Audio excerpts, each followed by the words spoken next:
Bienvenue à toutes et à tous.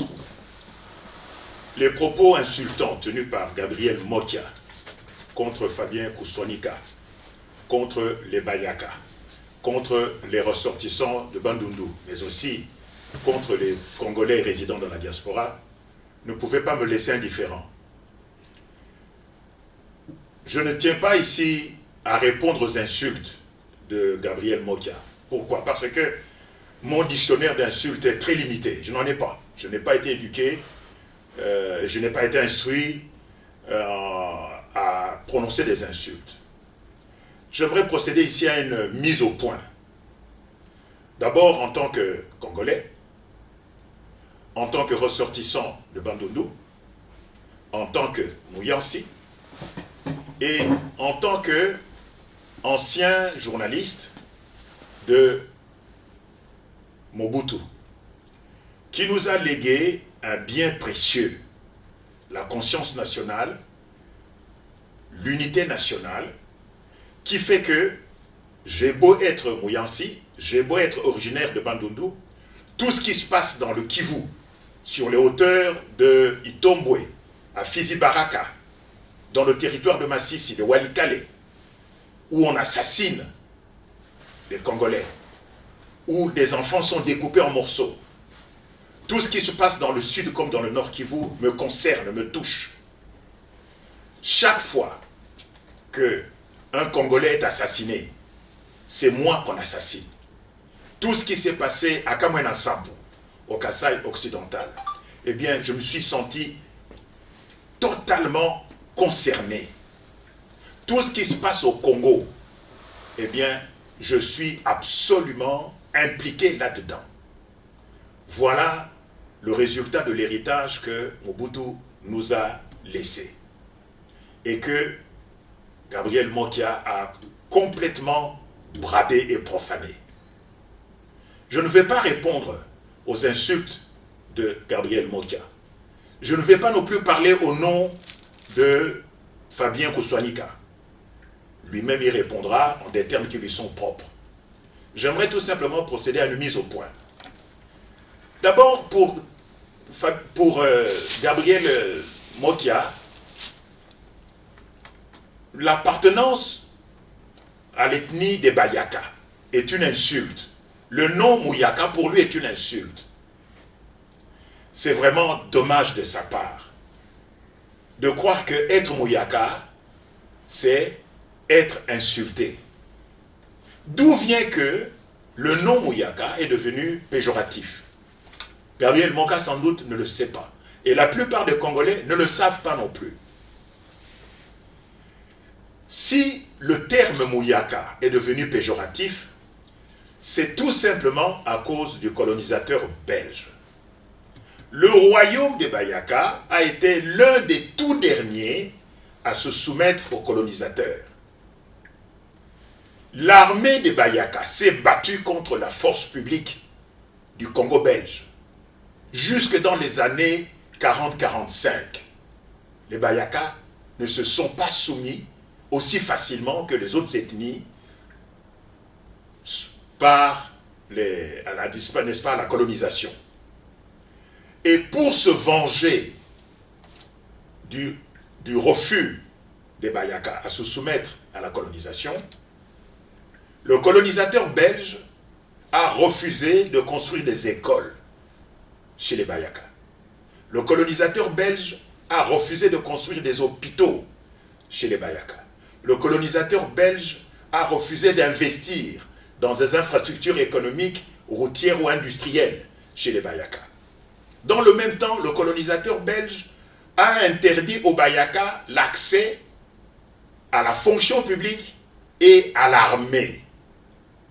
Finalement, que restait-il aux Bayaka, à qui on avait fermé toutes les portes de l'enseignement, de l'éducation, de l'instruction, de l'administration, de l'armée? Eh bien, il ne restait plus que les métiers les plus humbles, comme par exemple le métier de domestique ou de tireur de pousse-pousse. Le peuple Bayaka est un peuple martyr qui mérite notre compassion, mais aussi notre admiration, parce qu'il s'est battu jusqu'au en 1940-45 contre le colonisateur. C'est un peuple fier, c'est un peuple altier. Il ne faut pas qu'on se moque de lui. Voilà d'où vient, n'est-ce pas, cette mauvaise réputation. C'est parce que le colonisateur belge a voulu se venger du refus des Bayaka à se soumettre à sa loi. Il faudrait donc au contraire les admirer plutôt que de se moquer d'eux. C'est un peuple qui ne mérite pas qu'on se moque d'eux. Ça, c'est pour un petit rappel historique. Deuxièmement, dans la conception de Gabriel Mokia, tous les ressortissants de Bandundu sont des Bayaka. Évidemment, c'est une preuve d'ignorance profonde. Les Bayaka ne constituent pas la seule ethnie qui vit au Bandundu. Et Gabriel Mokia n'est pas habilité, n'est pas qualifié, ni politiquement, ni intellectuellement, à étendre la notion de Bayaka à l'ensemble de la province du Bandundu. Il est dommage que quelqu'un qui s'est porté candidat à la présidence de la République en soit arrivé à cette ignorance, à savoir que dans le Bandundu, il n'y a pas seulement que les Bayaka, il y a les Bayansi, il y a les Bapende, il y a les Bakweso, il y a les Banunumbombangi, il y a les Bakusu. Dans le Bandundu, il y a des Tchokwe, n'est-ce pas, du côté de Kayemba. Au Bandundu, il y a des Basongo, pas les Basongue, mais les Basongo dans le Bandundu. Donc, il y a de nombreuses autres ethnies dans le Bandundu, mais aussi les Bateke, le plateau de Bateke, n'est-ce pas, fait partie de la province de Bandundu. Et donc, dire que tous les ressortissants de Bandundu sont des Bayaka, c'est faire preuve d'une ignorance absolument primaire de la part de Gabriel Mokia. J'ai noté aussi en écoutant, n'est-ce pas, les insultes qu'il a proférées contre les ressortissants du Bandundu et contre Fabien Koswanika, que, en fait, la conscience de Gabriel Mokia, son niveau de conscience, s'arrête uniquement dans les maisons. Pour lui, la valeur d'un homme, et sa valeur à lui, Mokia, Gabriel, est exactement égale au prix des maisons qu'il possède. En dehors de ces maisons, il n'a aucune autre valeur. Je crois que c'est le comportement typique, c'est le discours typique des gens qui sont des arrivistes, des gens qui sont des parvenus. D'autre part, Gabriel Mokia se vante de ses millions. Mais ici en Europe, il y a des milliardaires. Je n'ai jamais entendu des milliardaires comme Steve Jobs, comme Bill Gates, comme Elon Musk se vanter de leurs milliards. Quand quelqu'un est riche, généralement, ce n'est pas lui qui parle, c'est sa fortune qui parle à sa place. Il se tait, il n'a pas besoin de montrer qu'il est riche. Donc, le fait de se vanter qu'on a des millions, ça signifie en fait qu'on n'en a pas. Un véritable milliardaire, un véritable richard ne parle pas. C'est sa fortune qui parle à sa place. Acte caritatif. Ça, c'est un. De deux, les maisons dont il parle, j'ai cru comprendre que ce n'est pas des maisons qu'il a construites. Ce sont des maisons qu'il a acquises sous Mobutu, je crois, lors de la zarialisation. Il devrait quand même se montrer beaucoup plus modeste, beaucoup plus humble. S'il avait construit des immeubles de sa propre poche, j'aurais dit, ok, c'est un entrepreneur, il a construit des immeubles de sa propre poche, il a pris des architectes et il a construit, il possède maintenant un portefeuille immobilier. Apparemment, je dis apparemment parce que je ne le connais pas, apparemment ce n'est pas le cas. Les maisons pour lesquelles il se vante, ce sont des maisons qui lui ont été attribuées lors de la zarialisation. Et donc, je crois que ce sont des maisons qui font partie de ce qu'on appelle le patrimoine privé de l'État. Ce sont des maisons de l'État. Et il suffirait qu'un nouveau pouvoir arrive à Kinshasa pour qu'on conteste la propriété de ces biens immobiliers. Parce qu'il y a des gens qui ont bradé les biens de l'État pour des raisons qui leur sont propres.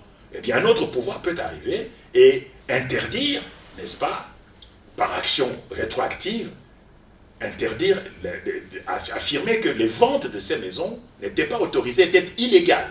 Bien mal acquis. Donc ce sont des biens mal acquis, dans un sens. Alors, quand Gabriel Mokia mélange également, dans ses insultes, les Congolais de la diaspora, je ne vois pas en quoi les Congolais... Parce que les gens qui sont ici en Europe ne sont pas tous venus comme des réfugiés. Il y a des Congolais qui sont venus ici en Europe pour étudier, qui ont obtenu des licences, des doctorats, qui sont venus effectuer des stages. Et ce sont des connaissances, ce sont des compétences qui, à leur retour au pays, seront mises au profit du pays. Parce que les meilleures universités, les meilleures écoles, les meilleures académies militaires, pour les officiers, n'est-ce pas, de notre armée, c'est ici en Europe qu'on les trouve. C'est aux États-Unis qu'on les trouve.